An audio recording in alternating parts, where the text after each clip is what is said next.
الله والصلاة والسلام على رسول الله صلى الله عليه وسلم. السلام عليكم ورحمة الله وبركاته. وعليكم السلام ورحمة الله. halkan maanta waxaa isugu yimid isxilqaamay oo isu taagay in loo gurmado dhibaatada ka dhacday gobolka Hiiraan khaasatan magaalada Beledweyne.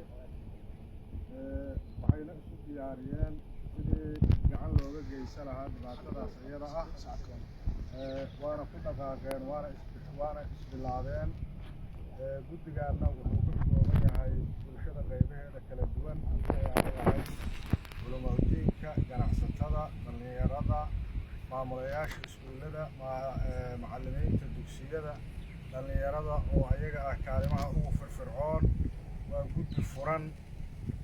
aad iyo aad u mahadsantihiin. waxaan idinkugu baaqaynaa walaalaha Jowhar dalka gudihiisa iyo dibaddiisaba in maaragtay kaalin weyn oo wax ku ool ah laga qaato.